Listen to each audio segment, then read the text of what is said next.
to today's vlog. So today we're going to be talking and explaining all things sugar, because there seems to be a huge amount of confusion out there when it comes to sugar. So what I'm going to do is I'm going to explain everything really simply in a really easy format that's easy to understand.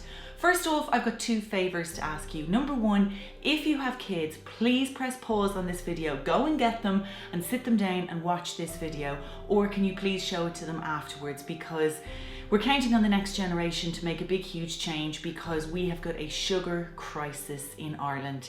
And the other favor that I'm asking is that you will please share this video, because we need to spread the awareness about all things sugar. So Jules, why do you bang on about sugar all day long?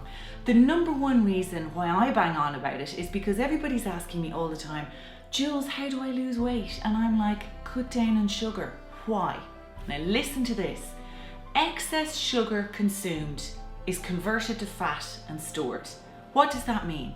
It means that excess sugar, extra sugar that you eat that you don't need, that you consume, if you eat too much of it, your body doesn't know what to do with it, so it converts it to fat and it stores it. So when people ask me all the time, Jules, how do I lose weight? My number one bit of advice is cut down on the amount of sugar that you're consuming. Now, does it mean that we have to cut out sugar completely? No. What do we need to do? We need to live a low sugar lifestyle. So it means that we need to reduce the amount of sugar that we're eating. And the big question is, why? Well, that is what I'm going to explain. So for any kids watching this, now you'll know why you're in the supermarket and you're like, Mom, please can I get this bar of chocolate? And your mum's like, no, you can't, it's too sugary. This is why, and I'm going to explain it to you now. So when it comes to sugar, back in the 1950s and 60s, Ireland was the leanest country in Europe. And now in 2017, we have got an obesity crisis. So by 2018, which is just next year, 90% of Irish adults will be overweight. And at the moment, we're on course to becoming the most obese nation in Europe by 2030. So we really need to do something about it. Now, back in the 80s when I was a kid, the average Irish adult had about 8 teaspoons of sugar per day. And in 2017, the average Irish adult is having 24 teaspoons of sugar. So our consumption of sugar has gone up massively, and we really need to do something about it. So I'm going to explain everything now. Here we go. Sugar is divided into two different categories. You've got intrinsic sugars and free sugars. So let's look at this first category here. In this category, we've got milk, and the sugar that comes in milk is called lactose, and it's a naturally occurring sugar. And then the other type of sugar is the naturally occurring sugar that comes in whole fruits and vegetables. So these ones are called intrinsic sugars, and that's all that's in this category here. And then the other category, so if you're ever worried about anything and kind of going, I wonder what type of sugar this is, if it's not milk or it's not a whole fruit or vegetables, then it's pretty much in this category. Now, what Wally came up and called them free sugars, I don't know, because there's nothing free about them. These are the ones that we should be having within limitations. So what falls into the category of free sugars? Well, first things first, you've got actual sugar itself, and that means sugar in all forms. Sugar, caster sugar, brown sugar, cane sugar, coconut sugar. There are numerous names for sugar these days, and there is none that is kind of healthier than another. Sugar is sugar, no matter where it came from. Fructose, it's called all sorts of different names, but it still falls into the category of free sugars. What else is in here? All forms of syrup and honey. Yes, honey. So you've got honey, your golden syrup, your maple syrup, your agave syrup, any type of syrup. And I know that they're a naturally occurring sugar from honey, I know, but they are in this category that we need to be limiting. What else? We also have fruit juices, fruit juice concentrates, which would be the likes of all your cordial type of drinks. And smoothies, again, because they are fruit juices, fruit purees, anything like that. I'll explain that in a minute about going from a whole fruit to becoming a juice and how it jumps over into this category.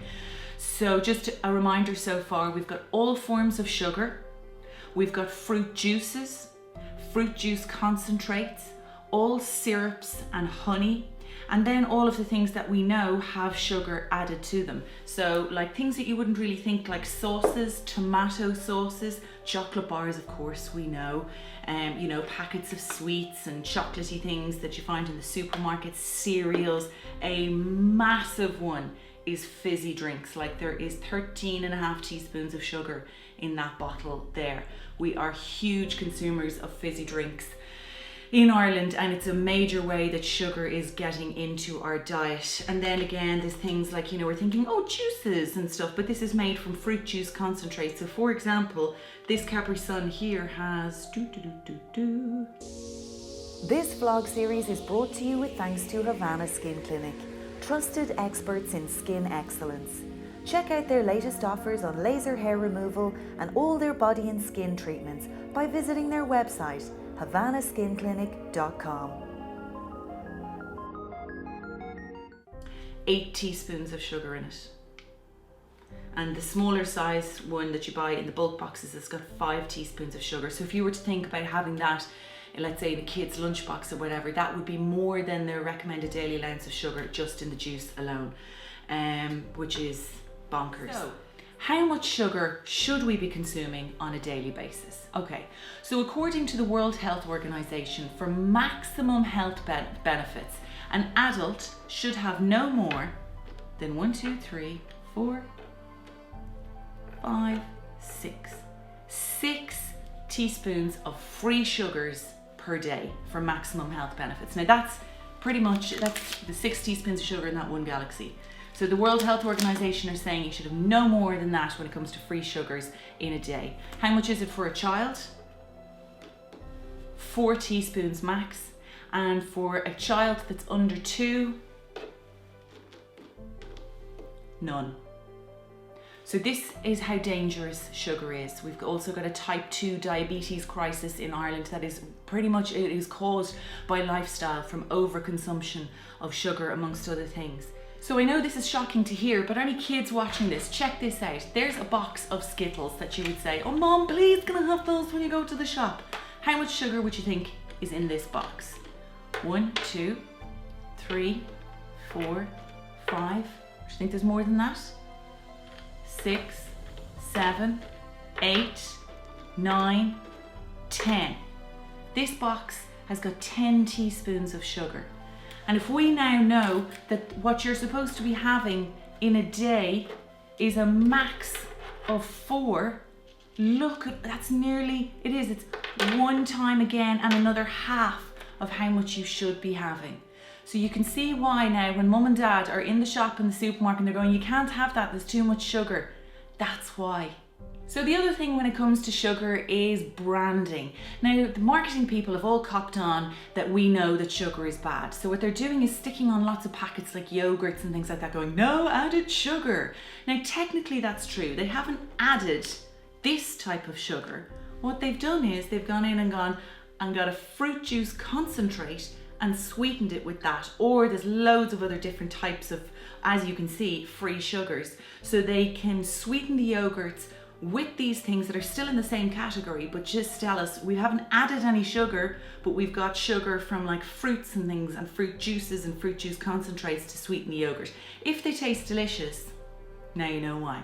Bars that are called naked and protein bars and sort of health bars, shall we call them. How do they sweeten them and write things like no added sugar on protein balls and stuff like that? They use things like maple syrup and dates and all the honeys and things like that, which again all come from this category. So you're still spiking your blood sugar levels even though these things are technically healthy, you know, according to their packaging. They still all come from this category of type of sugars that we're meant to be keeping to a minimum. Okay, so here's a question that's asked loads. How come an orange can be over here in this category and yet the orange juice and the smoothies and stuff are over there? The reason being that this is a whole fruit. So this came off the tree the way that nature intended it.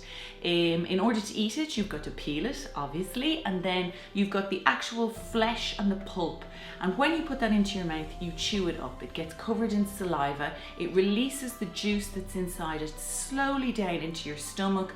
You chew the pulp, and with that fiber, that also goes down into your tummy, and the energy gets slowly released into your body, and your body can cope with it. And it can release enough insulin to give you energy from that fruit, and your body's happy to digest it. When you squeeze the orange and turn it into juice and smoothies and things like that, it goes into your mouth, doesn't get a chance really to get any saliva or anything onto it, goes straight down into your tummy. You consume a hell of a lot more of it than you would with the actual fruit itself. And when it goes down into your tummy, your body just goes, oh my God, here comes all this sugar, what are we gonna do? And it releases lots of insulin to try and cope with it. So you will end up consuming an awful lot more juice than you would the juice from an actual orange, because you have to eat this with the flesh and the pulp on it so that your body can process it and release the energy properly. So this is why when it comes to snacking, healthy choices are pieces of whole fruit, the way that nature intended it.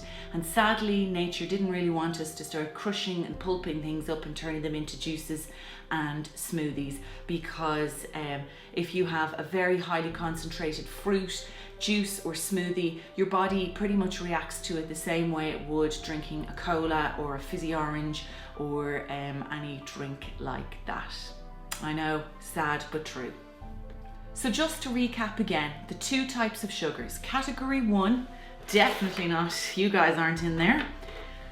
Intrinsic sugars. They are the sugars that occur in whole fruits and vegetables, and the sugar occurring in milk. So this is one category that, according to the World Health Organization, we should be consuming with it, in moderation. The other type is free sugars, and that pretty much is everything else. Sugar itself, all forms of sugar, honey and all forms of syrup like agave syrup, maple syrup, golden syrup, all syrups, fruit juices, fruit juice concentrates like cordials, smoothies, fruit purees, and then all of the things that we know that we pick up in the supermarket that have sugar added to them, like sauces and fizzy drinks and spreads and yogurts and sweets and chocolate bars and things that we actually think are a healthier choice but are actually sweetened with syrups and honey and all that sort of stuff. So awareness is what it's all about. So that's why I'm asking you please to share this video so that more people can learn and make healthy, informed choices when they go to the supermarket. And again, how much are we supposed to be consuming? For an adult, it's a max of 6 teaspoons of sugar per day. This is for maximum health benefits according to the World Health Organization. For kids, it's 4 teaspoons. And for the under 2s, they suggest that they have absolutely no free sugars whatsoever. I'll bring out another vlog later on this week showing you how to read food labels and how to pick something up in the supermarket and read the back of it and work out how many teaspoons of sugar it contains. So stay tuned this week and I will go through that. Thanks again for watching today's vlog, and please, please, please share this video so that more people can learn about sugar and become aware of what they're choosing to eat and drink themselves, and especially giving to their kids as well. So I'll see you back here again for another vlog tomorrow at 6.